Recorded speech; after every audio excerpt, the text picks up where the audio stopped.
মানুষ জন্মগ্রহণ করে, তার সাথে ভয়েরও জন্ম হয়। ছোটবেলা থেকেই আমাদের মনে কোনো না কোনো প্রকারের ভয় থেকেই যায়। কেউ এই বিষয়ে ভয় পায় যে তার কোনো বস্তু তার থেকে দূরে চলে যাবে, কেউ এই বিষয়ে ভয় পায় যে আমি নিজেকে হারিয়ে ফেলব, কেউ এই ভেবে ভয় পায় যে আমার প্রিয়জনেরা তারা যেন আমার থেকে দূরে না চলে যায়, কেউ এই ভেবে ভয় পায় যে আমরা যেন পথ না হারিয়ে ফেলি, আদি ইত্যাদি। কিন্তু সত্যি কথা বলতে ভেবে দেখুন, এই ভয় বাস্তবে কি?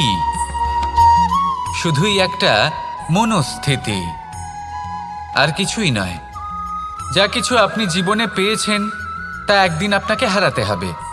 এই জীবন হলো আপনারই, কিন্তু তাও একদিন সমাপ্ত হবে। তাই ভয় পেয়ে কি লাভ? এই ভয় শুধু আপনাকে জীবনযাপন করা থেকে বাধা দিচ্ছে, আর কিচ্ছু নয়। পথ হারিয়ে ফেললেই বুঝতে পারবেন যে নতুন পথ কিভাবে বানাতে হয়। কিছু মানুষকে জীবন থেকে হারালে তবেই আপনি বুঝবেন যে আপনার আপনজনকে। এই ভয়ের কারণে ভীত হয়ে থাকবেন না। এই তারা নক্ষত্র অন্ধকারের অভাবে গুরুত্ব হারায়। শিবকেও মহাদেব হওয়ার জন্য বিষপান করতে হয়েছিল। প্রত্যেক পরিস্থিতি, প্রত্যেক সাফল্য আপনার পরীক্ষা নেবে, তাতে উত্তীর্ণ হওয়া হলো আপনার কর্ম। যখনই আপনি ভয় পাবেন বা সংকটের সম্মুখীন হবেন, তখন সাহসের সাথে তার সম্মুখীন হন। মনে রাখবেন, যে সম্মুখীন হতে জানে সাফল্য তার সাথে সবসময় থাকে।